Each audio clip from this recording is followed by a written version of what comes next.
think the most important thing when starting a score is just really understanding what the vision is. What is the role the music's gonna play in that film? Let's try it a few more times and see what happens. It could be a question of character. It could be a question of melody, of instrumentation. So in the case of Cup of Salvation, I knew from the beginning that this film had incredible scope.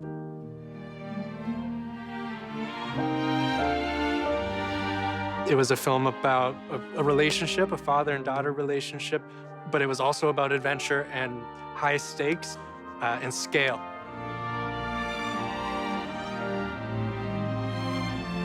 So we knew we wanted to work with orchestra.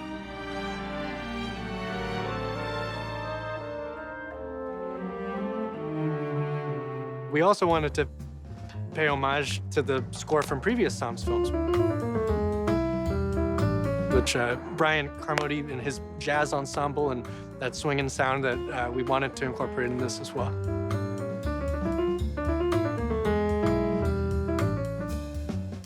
So we produced the entire score with 2 recording sessions, one of which was with Budapest Scoring Orchestra, which is a wonderful group of musicians, conductor, contractors in Budapest, Hungary.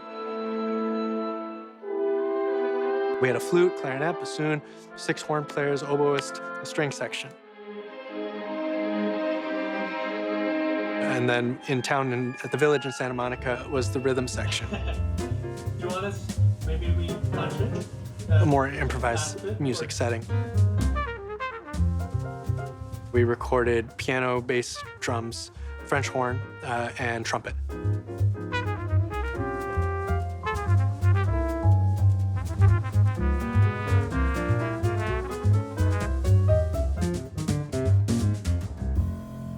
We got it, yeah. All right, great. So we really have 2 primary pieces of thematic material in the film.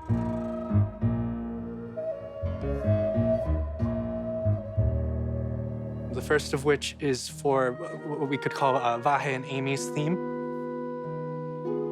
They are so witty and funny, but they also treat each other with such love and respect.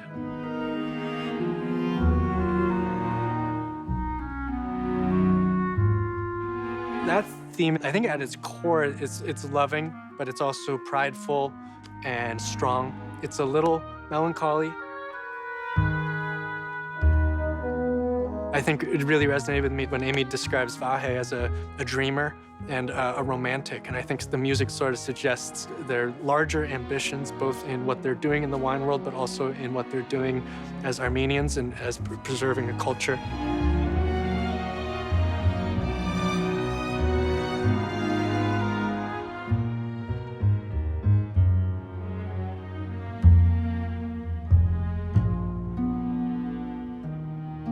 The other significant piece of music in the film is not so character-related as it is almost a conceptual call that happens a few times in the film.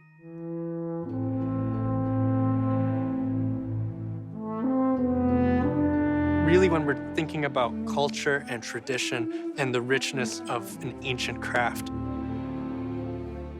it's sort of a discovery motif, so we play that when we visit this cave, when we visit the village of Kachik. Very prominently, when Vahe scales that mountain and discovers the vineyard.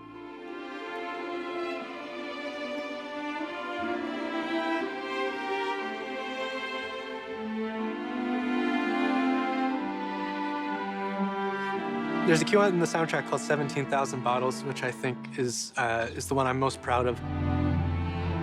It's music that starts from an orchestral place, almost like an English pastoral piece for strings.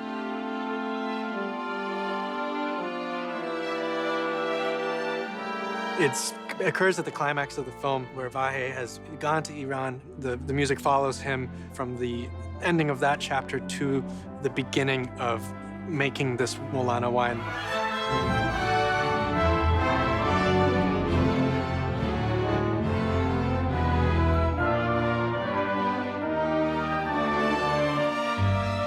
And then it becomes almost this Khachaturian solo violin moment.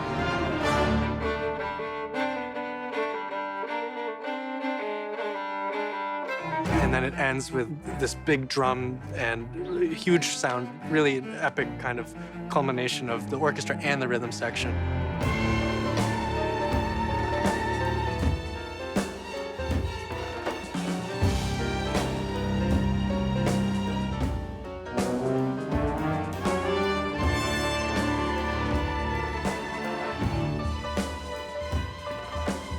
As Vahe's really, accomplishing this monumental task.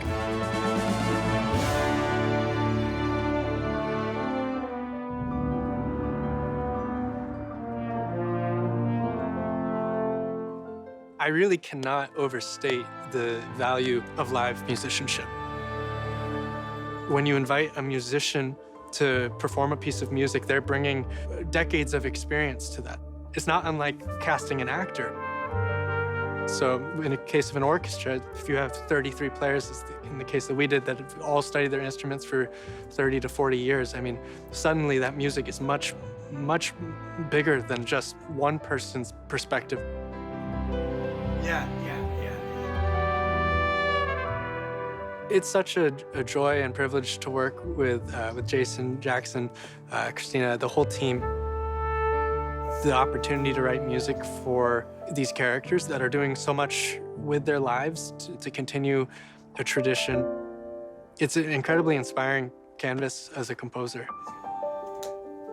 Great job, everyone. Thank you all for being here. Thank you all for doing this. Lauren, you sound terrific. Thank you. Everyone,